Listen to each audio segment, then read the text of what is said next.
Hey guys, welcome back to Meet Me at Zero. I want to thank you for liking, sharing, subscribing to my YouTube channel, for liking my page, for the prayers, for the encouragement, for the messages um, that something I said resonated or helped you.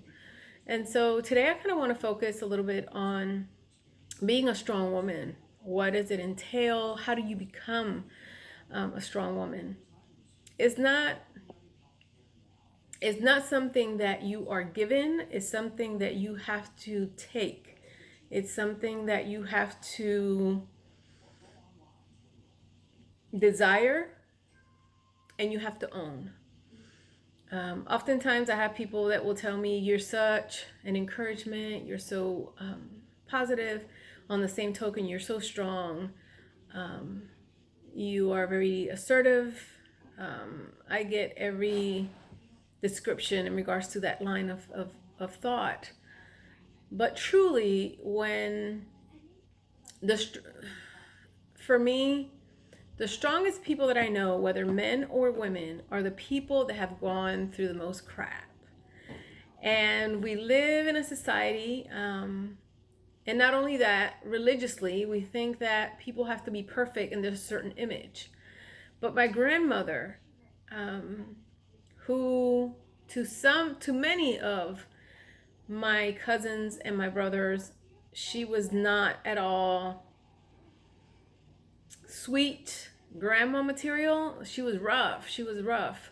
And even to her children, they probably experienced a different relationship. But for me, she was my go-to chick. Several failed marriages, had a hard life, but my gosh, she would rise from the ashes. She was the strongest woman I know. And so for me, when I see little girls, I don't necessarily think rebellion, I don't necessarily think strong-willed is bad, because as a kid, for me, I wasn't allowed a voice. I wasn't allowed choices for a very long time. But as a child, I was so ambitious. I had dreams for myself. I wanted to go places and do things. And so even though I never verbalized them because I was very shy, in my head I had a plan as to how I was going to do this. And was it a set plan that would guarantee me anything? Absolutely not.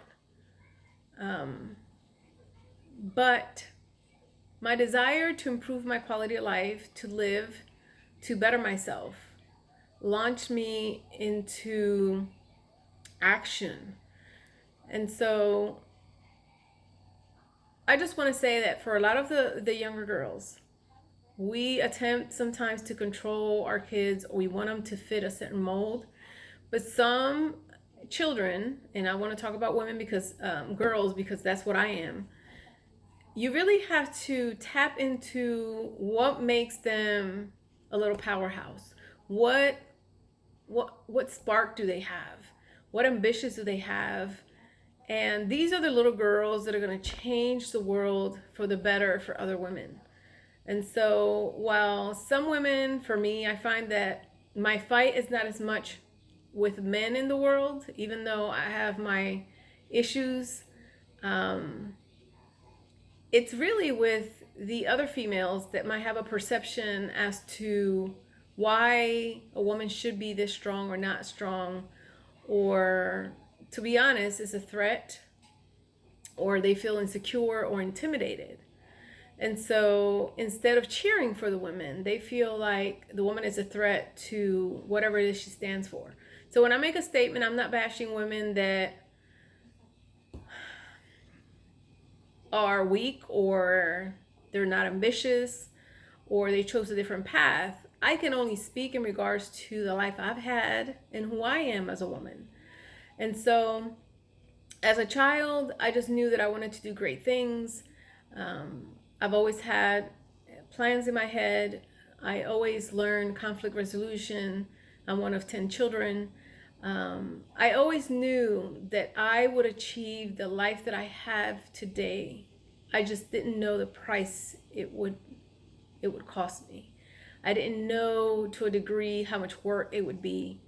But my very humble beginnings and my many failures propel me into the woman that I am today.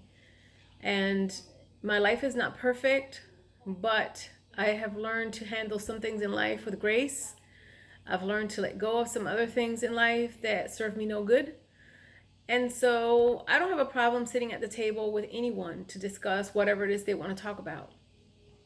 And that came with many years of being silent, of paying attention, of listening, of understanding that God had a purpose for my life, that above all things, He is who sets our path in motion, and that we're all here with great purpose. So this week, just have conversations with your children, with your girls, as to what it is they want to do. We tend to think that girls have to, we have all these titles. Girls are supposed to stay at home and cook dinner. Women are supposed to only have these jobs. Have a conversation with your girls to see what it is they want to do in life, how far they want to go. The sky is really the limit. And so if somebody like me with so much limitations, with restrictions, achieved what I was able to achieve, if you have the ability to facilitate your child to excel in an area of life, to experience something in life, then I suggest that you do it for the betterment of your child. And for me, it's also a key point that a lot had to do with my father always being my number one fan. So much of him and my grandmother who was awesome. And so when people ask me in regards to how do I become the strong woman, or they admire that part of me, I guess a lot of times they fail to see that much has been lost, much has hurt, much had to be reconstructed. I've had to start over 3 times. I am not perfect by no means, but the hardballs in life, the curveballs, have really made me resilient. That I constantly have to think outside the box. I constantly have to have a plan A, B, C, D in place. That if there's a will, there's a way. And so this week, just take the time to talk to your girls and see what it is they want to do. It really does start young, in the shaping, in the molding, in the mentoring. And so next week, I'll go a little bit further into my teenage years and my early adult life. But this week, I just want to encourage you to have conversations with your boys as well. What is it they desire to do? The perception of our boys about our girls is pivotal in the next generation. Girls are game changers, and we are partners, and we are hustlers, and we want to buy stuff and do stuff and earn stuff. Yes, we want to serve God, but God Almighty puts a spirit in each of us, a fire that's unique to us, and it's important that we have the right people that can see it and mentor it. Is it possible without it? Absolutely. I am a testament of that. But while we're here, we are all here to encourage, to support, and to be the best we can. So meet me at 0 next week. I hope you have a mighty week. Be a blessing to someone. I'll talk to you later. Bye-bye.